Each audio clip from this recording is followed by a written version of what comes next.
Hello, welcome to our channel. Welcome all the return listeners and any new listeners. We're grateful that you're taking time to listen to Dhamma, and we hope it inspires you to practice the Dhamma. We're finishing the Eightfold Noble Path today. We're on number 8, which is Samadhi. In the little brown book that I use, it's page 19 and 20. Samadhi is listed under a form of merit, 3 ways to make merit, boon. And the first is being generous. There's all kinds of ways to be generous besides money. The second way is to have good virtue, to have developed the virtues to the fullest. And the third is samadhi, or concentration, and it's recognized as the best way to make merit is to practice meditation and mindfulness. That it supersedes the merit that we make by being generous or simply being virtuous. Virtuous is a beautiful quality, and it's essential to being able to practice concentration well, but there are many virtuous people who don't take the next step and also develop their concentration. So samadhi is stability of mind, firmly established mind. There are 3 stages. Kanika is momentary concentration. We have that sometimes throughout our day. One example is people are listening or thinking about or doing something while they're driving to the point they don't see the red light or the stop sign. People are reading or doing something, contemplating in some way, not intentionally practicing samadhi. Someone calls their name, they don't hear it, etc. So we can get lost in our concentration at work or at play, etc.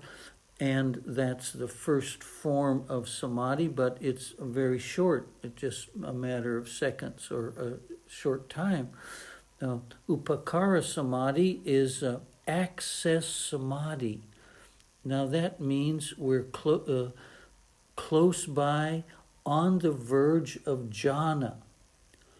And this is the level of samadhi that we need to be good at concentration.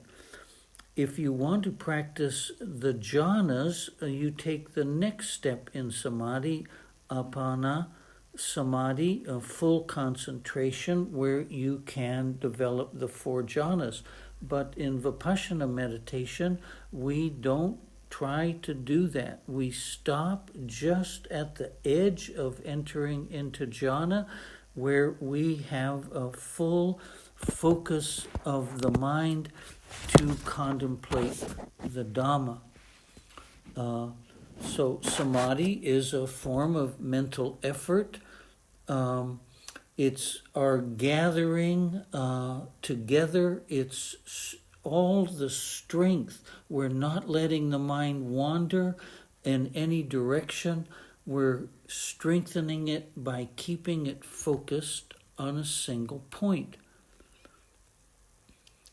There's samadhi is the passive aspect of wisdom.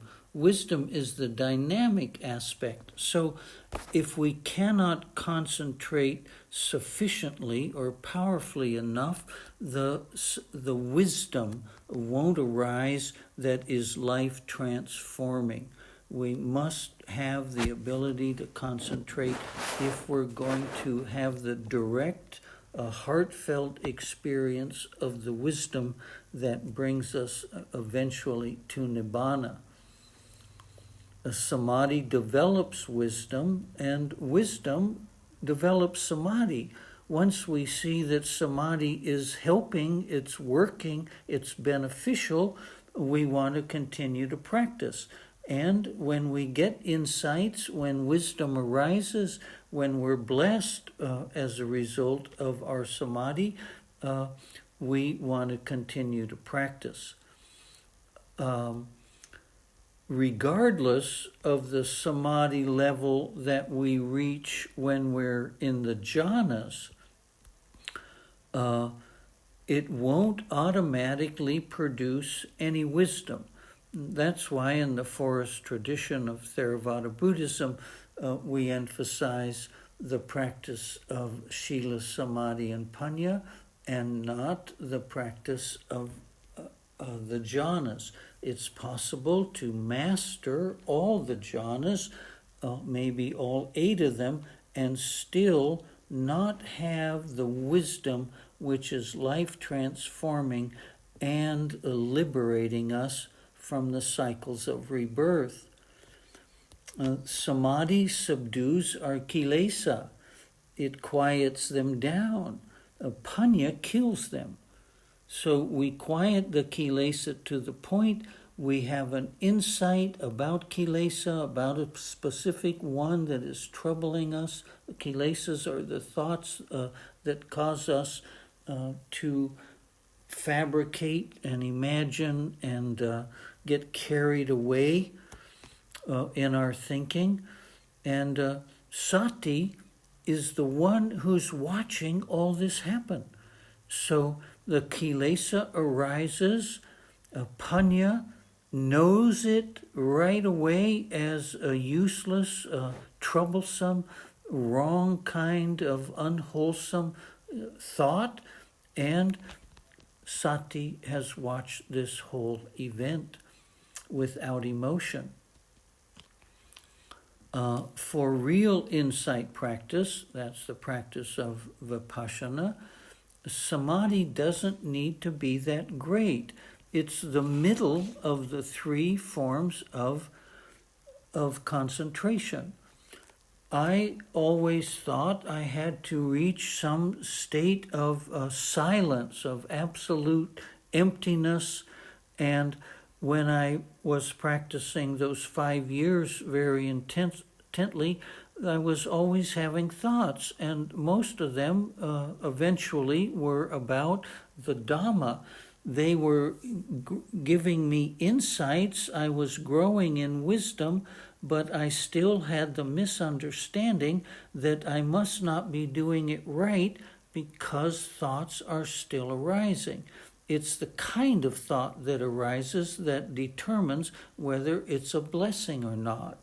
So don't be concerned if thoughts about the Dhamma arise during your meditation, that you gain insights into the Dhamma of your own mind, and that you come out of your meditation with some real wisdom. Thinking is a part of the essential practice. Investigating Dhamma is a part of the essential practice. One of the most common mistakes people are making when they practice samadhi is they get addicted to peaceful states of mind. And when they meditate and they achieve this peaceful state of mind, they like it, they relax, they kind of surrender to that state. They get mentally lazy and they don't use the opportunity to investigate Dhamma. And then the next time they meditate, if they don't reach that peaceful state, they say, oh, I had a bad meditation today. Oh, my meditation was no good. We have to wake up to the idea that we like these pleasant, pleasurable states. Even though they're not supernatural, they are just part of the meditation life. And remember that we're practicing to have insight, and to have insight, the mind must be working and not just laying back and relaxing and enjoying a day at the beach, so to speak. So don't be disturbed or concerned if your meditation has thoughts. you're trying to eliminate the kilesas, you're trying to let go of them very quickly, dismiss them, and you are encouraged to develop wisdom by investigating the mind and the Dhamma and knowing that in both cases, these things are not happening to you. Okay, thank you very much. Hope you'll tune in again. We're grateful for your participation.